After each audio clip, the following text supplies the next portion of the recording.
Good morning, class. It's your teacher, Miss Wimber here. It's time for us to get into our time machines and travel back to late 1941, immediately after President Roosevelt declared war on Japan and Germany declared war on the United States, thus signaling our entry into the Second World War. Today, we will be talking about the early days of the Battle of the Atlantic and how the American Navy struggled against the onslaught of the German U-boat threat. Our lesson objectives for today are at the end of this lesson, you will be able to compare and contrast the different strategies and tactics of the British and American naval forces in combating the U-boat threat. I will give you about 10 minutes to write down your initial answer to this question. It's okay if you do not have a full answer just yet. We will be talking about this subject today.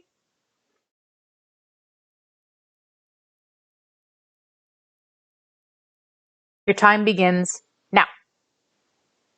Okay, now that you have completed that, we shall begin our discussion today about the attack on Pearl Harbor. We will be going over this at a later date when we talk more about the Pacific Theater, but right now, a brief overview. December 7th, 1941, the Japanese Navy attacks the U.S. Navy garrison at Pearl Harbor.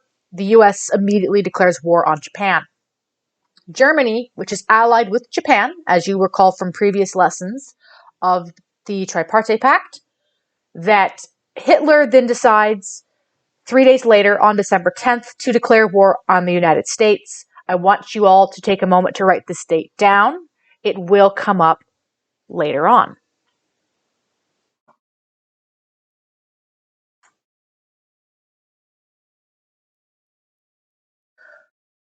Britain, which had been fighting against the German U-boats for about 2 years now, if you will recall from the previous lectures, especially yesterday's lecture where we talked about Dunkirk, they're isolated. Churchill is desperate for support. Roosevelt had given them some support, as you recall yesterday when we talked about Lend-Lease. Now that America is actually in the war, the situation has changed, and Roosevelt can now offer the full support of the American military to Britain. The problem here now is that the U.S. is very unprepared and not ready to deal with the German U-boats. After World War I, as you recall, the U.S. Navy was completely demobilized. It was reduced in size from over 100,000 men to about 10,000.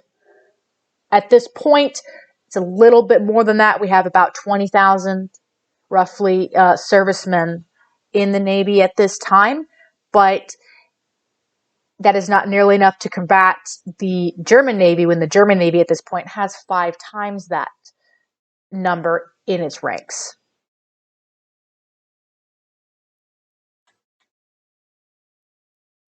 The picture you can see here is of the German G7E torpedo. It is the torpedo on which our own American 14s were designed. We will talk more about the Mark 14 and the problems that plagued us in the Pacific with that in our lectures on the Pacific Theater. In the meantime, what is going on here is that the Germans have figured out their design flaws with their weapons. We have not. And these torpedoes are extremely dangerous, and they're very, very effective.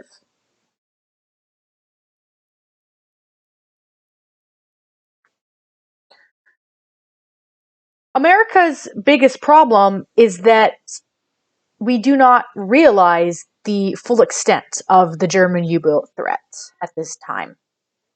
Britain has been dealing with them for 2 years. They are very well aware of the problem. They just do not have the resources to effectively combat it.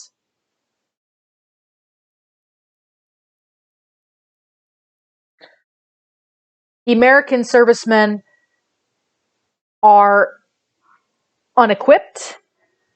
to handle the scale of the U-boats.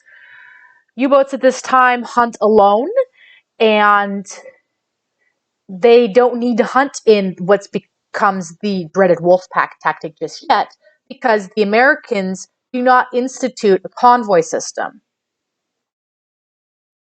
Now, a convoy system is what the British have been using since the start of this war, and I'm sure you will recall from our lectures on World War I a few weeks back that this was very effective in dealing with submarines. But the Americans do not institute this same system, and the reason for that is because of this guy. This is Admiral King. He is the head of the U.S. Navy at this time. He is the top man. He was a lifelong naval officer, serving for almost 50 years. He spent time with the Royal Navy during the 1920s, and this is where he developed Anglophobia. Now, I want you to write this word down, along with what I'm about to say. Anglophobia is a fear of everything British, but especially the British military. I will say that again. Anglophobia is the fear of the British military.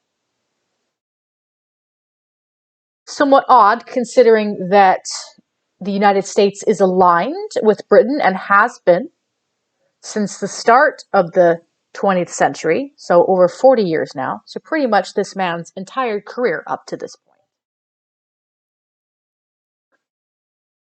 But King is adamant that the US Navy does not follow the same policies as the British Navy. And although his opinion is very unpopular amongst other officers, they can't do much to subvert him, given that he is their boss.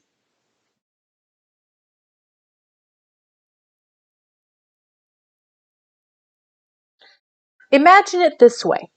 Say Jimmy over there is your boss. And he has decided that everyone in the class is going to do extra homework. Meanwhile, Leia over there is not so happy about this, and she decides to complain. Who does she complain to? Jimmy's the boss. She can't very well complain to him when he is the one who instituted this policy, correct? This is the problem facing the US Navy getting into 1942.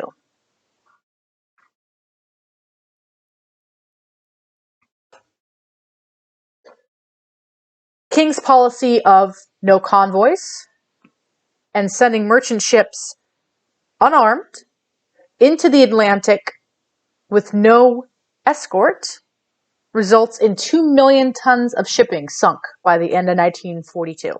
In the first month alone of the war, after America enters, 150,000 tons is sunk.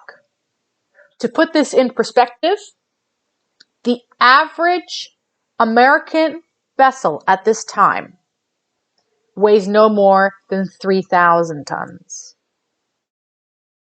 What this means is that the German U-boats are sinking these vessels at a rate of at least 2 to 3 every day.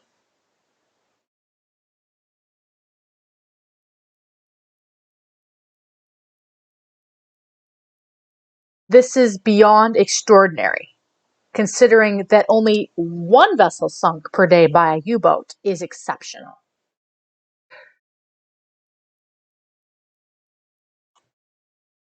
Picture it this way. You have a pretty flower girl, let's say.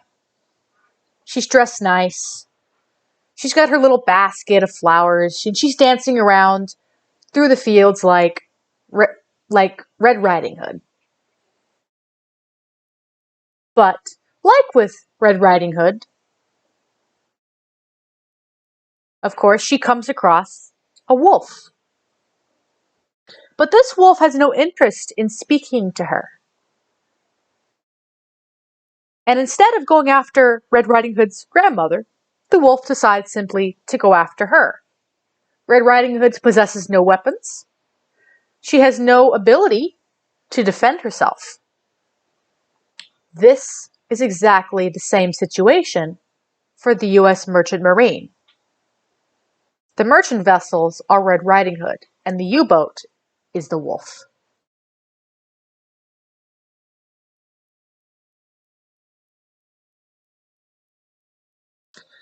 What we're going to do now is we are going to watch a clip from the movie Greyhound. Some of you may have seen this, starring Tom Hanks. This clip is from later in the war, when the U.S. does institute convoys, eventually, with escort. And we're going to see, even with these escorts, just how difficult it is to combat U-boats.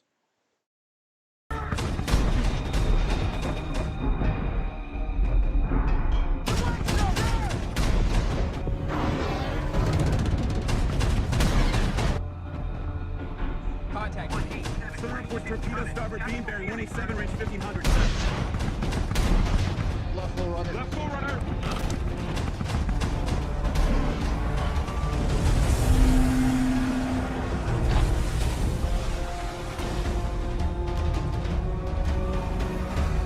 Second torpedo to starboard beam. Bearing 120. Range 1000. Right hard rudder. Hard over. Right hard rudder. Hard over.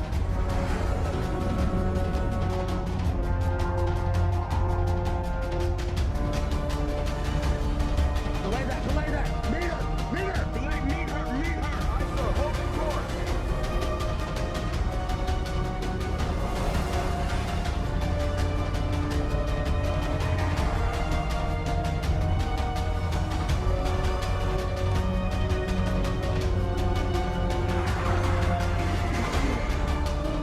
Right on rudder, hard over.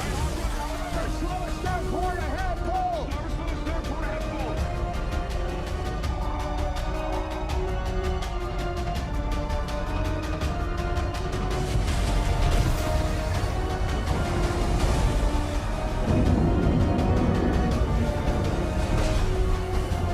All hands, brace for collision.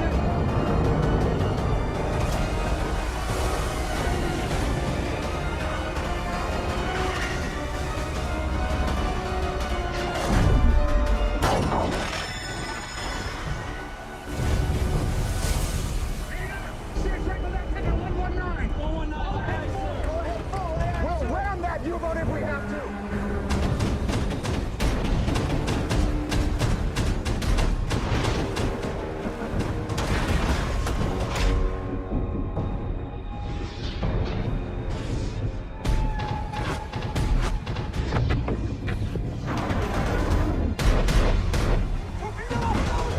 Bigger full left to 100.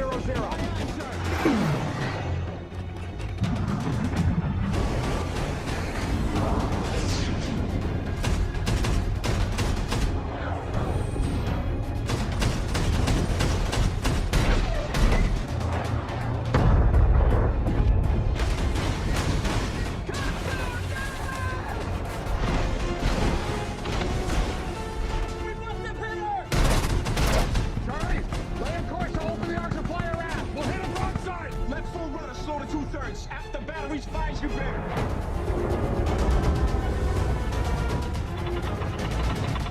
All down, slow for control. Target will be fine on our starboard bow. Fire as they bear. West bridge, all down, slow for control. Fire as they bear.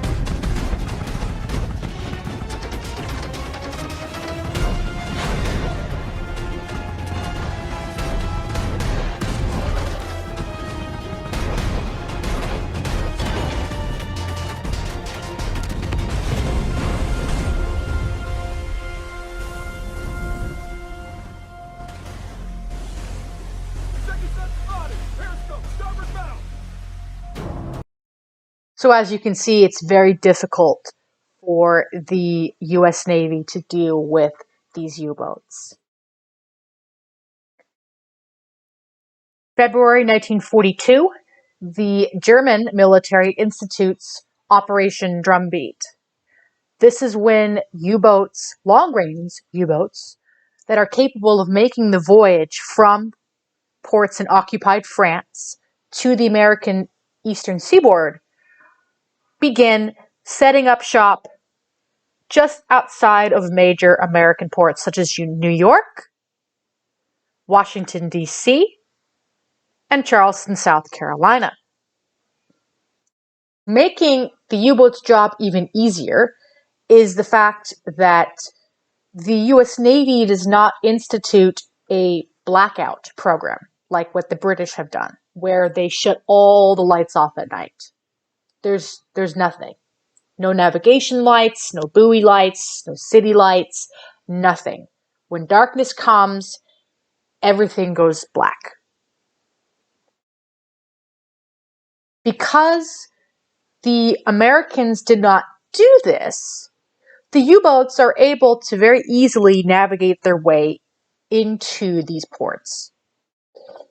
At one point, a U-boat even manages to get so close, it actually docks in New York and drops off a team of men who then become part of the infamous New York spy ring of Germans.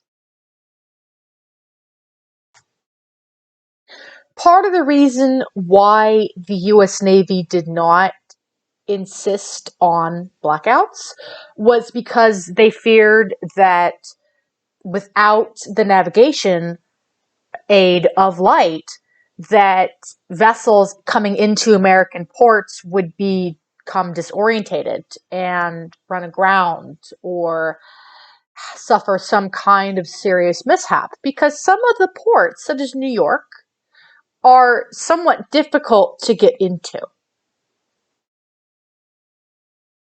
Unfortunately, this policy was in vain. Once a blackout was instituted in early 1943, the losses of vessels to operational mishap were very few. Meanwhile, at the same time that Admiral King is insisting upon his no convoy policy, his army equivalent, George C. Marshall, pictured here, has his own plan. Marshall was born into a military family that goes back generations. His ancestors fought in the American Civil War and the American Revolutionary War.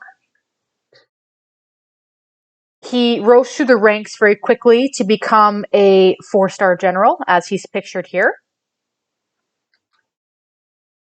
He is the author of the Marshall Plan, which is the eventual U.S. plan to invade Germany and win World War II in Europe. At this time, he is only recently been appointed the head of the army, and he is under a lot of pressure to perform. As America builds up its military, as waves upon waves of young men enlist in the armed forces after the attack at Pearl Harbor, Marshall needs a way to send them overseas where they're needed, to send them to Britain. And at the moment, he does not have that ability. The U.S. merchant fleet, what little of it there is being overwhelmed by the U-boats. And in of itself, it's not capable of taking all of these men to Europe.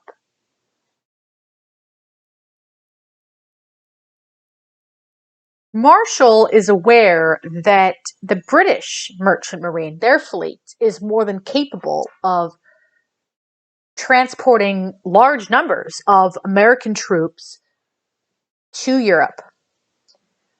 But the problem is that that fleet is not under his command. So he comes up with a proposal where the American and the British merchant fleets are consolidated and given under American control, his control. The purpose of this is to synchronize and coordinate these convoys that Marshall is actually pushing for. He is in a battle with King over this beginning in April of 1942. King is insistent in his resolve, but so is Marshall. And it's not until October of 42 that the convoys really start running with a consistent escort.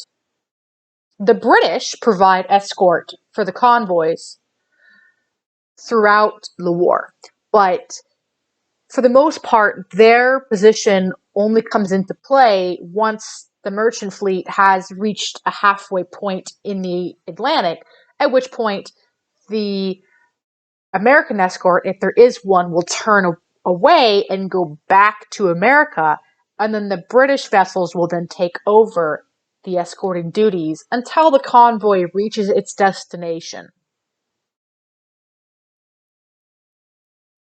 So at this time in the war, with no American escort at all, for halfway across the Atlantic, up until the point that the vessels reach the eastern coast of Iceland, they are unescorted, and the U-boats can reign supreme.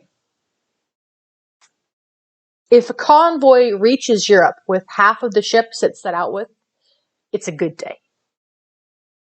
That is how bad the situation is, and Marshall is determined to change this.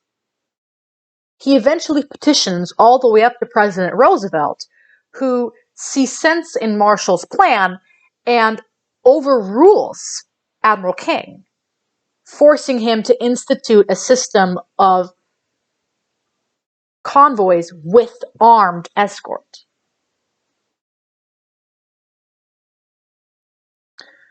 Marshall also insists upon a more joint operation between British and American sailors. This would make it easier for the British vessels, when they come into American ports, to offload whatever cargo they might be carrying from Europe, and then take on board American soldiers and carry them across to Britain. The reason that Marshall is doing this is because he's well aware of the effect that the large British liners had on the outcome of the war. Once they were converted into troop vessels, they could carry thousands and thousands of American soldiers at one time.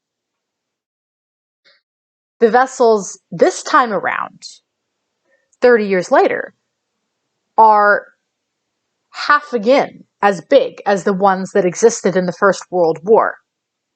And they can carry many more troops, twice as many troops as the ones in the First World War. In particular, the ones that Marshall has his eye on are the Queen Elizabeth and the Queen Mary.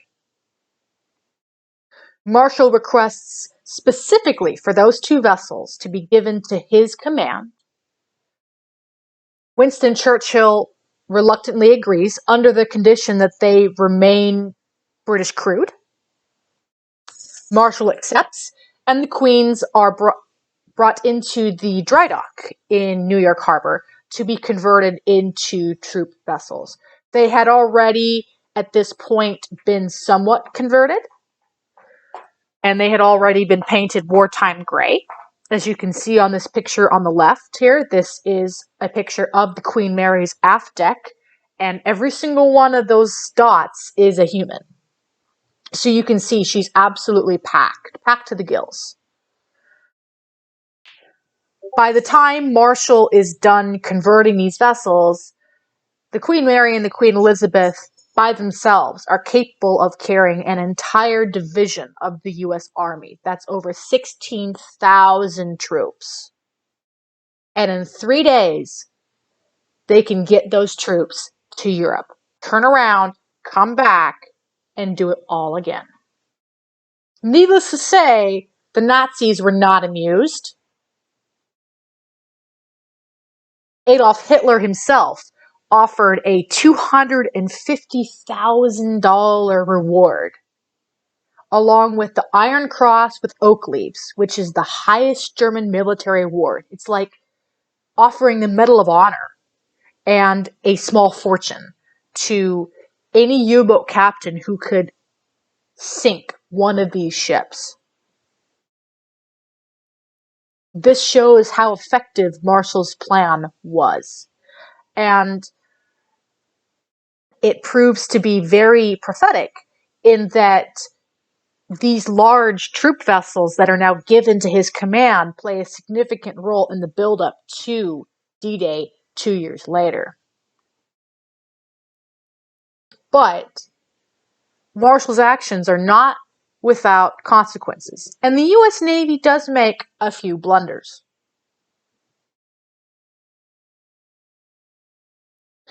Among them is the loss of the USS Lafayette. Like the Queen's, America was actually in possession of its own large liner that could be converted. The former French liner, the Normandy, had been laid up in New York Harbor since the war broke out in 1939. Because France had fallen to the Germans in 1940, the Americans had seized Normandy and had been quietly converting her for about 2 years.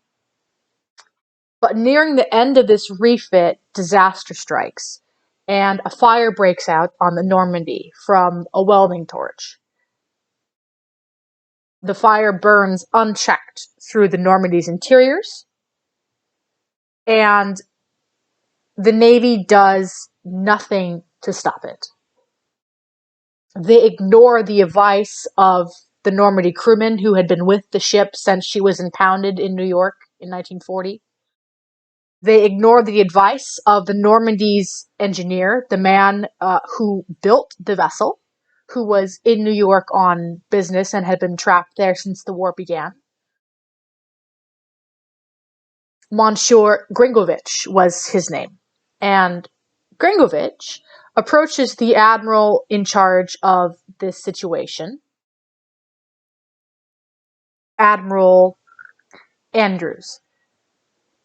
And Admiral Andrews is reported to have turned to the Normandy's designer, Yurkovich, and have said, "This is not your concern. This is a Navy problem, and the Navy will handle it." Well, the Navy did not handle it, and the Normandy capsized and settled in her berth in New York Harbor.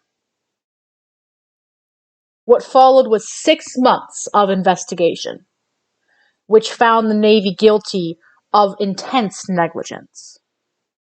And this negligence was far more widespread than just what was seen with the Normandy. It is the same negligence that was part of Admiral King's decision to not institute a system of convoys that would have protected American seamen as they crossed the Atlantic. It was this same negligence that prevented Admiral King from giving these merchant vessels armed escort across the Atlantic, better protecting them from U-boats. And it was the same negligence, as we will see later on when we discuss the Pacific theater of the war, that prevented our American submarines from being as effective as they could have been the first 3 years of the war. But we will talk about that later. Right now, what I want you to understand is that there is this chain of negligence going on and this system of negligence going on that is far more widespread than just one single event. These are 2 pictures of the Normandy. This is what she looked like. The one on the left is what she looked like before. This is what she looked like afterwards. This is what the Navy did. This is what their negligence did. And this is just in New York. By war's end, 20,000 American merchant seamen lost their lives. and at least half of them could have been spared had Admiral King instituted a convoy system sooner.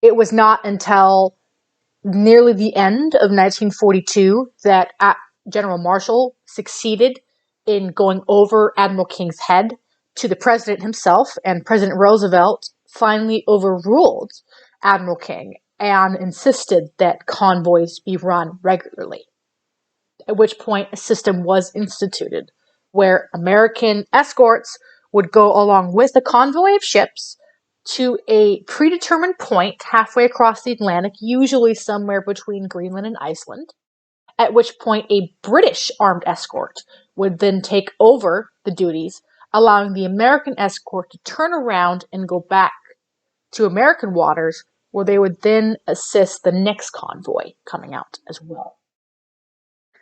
But even so, Americans were still not fully prepared for the onslaught of the U-boats, especially not when the U-boats, in response to the convoys, instituted the Wolfpack technique. As you saw in that Greyhound clip, that was a Wolfpack technique. One submarine attacked the destroyer, the other circled around to attack the convoy. And this was exceptionally successful for the U-boats, as American air power had not yet reached the point where it could successfully cover the entire ocean and scan for these U-boats. Let's imagine it this way. Let's have Jimmy over here be the U-boat. I know, I'm making you the bad guy a lot. I'm sorry, Jimmy. Leia, I know, I'm making you the good girl this whole time, aren't I? Leia is the destroyer. And Jake, sitting next to her, is one of the merchant ships she's supposed to protect. Jimmy, why don't you go ahead, get up out of your seat, and come up next to Leia, okay? And John, why don't you go ahead and follow Jimmy, but you circle around so that you could get behind Jake. Leia, close your eyes. Close your eyes and cover your ears like this. It's hard to see where these guys are, isn't it? Can you tell me where Jimmy and John are?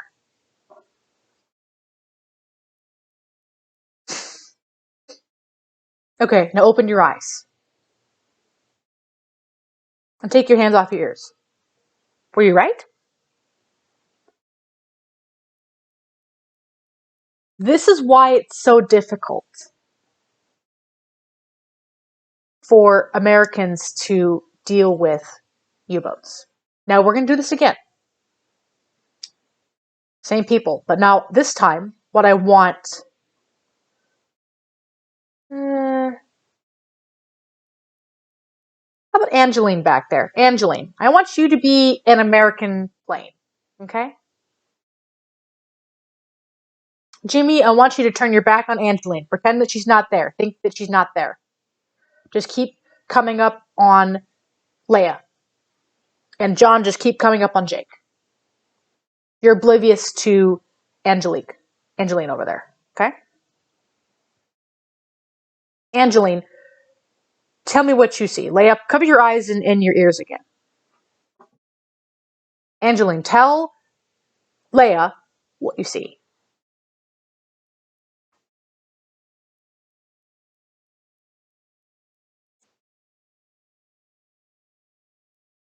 Okay, now Leia, tell me where you think Jimmy and Jake are. Jimmy and John are. It's a lot easier now, isn't it? Airplanes provided not only cover, but they were the eye in the sky. They could see down through the water surface and spot a U-boat before it could attack a convoy. And we will discuss that in tomorrow's lecture. when we get into how the advancement of technology assisted the Americans and the British in finally combating the U-boats. I'm going to pull up your question of the day again. You can resume your original writing or you can start over. It doesn't matter. You have 10 minutes to answer this question.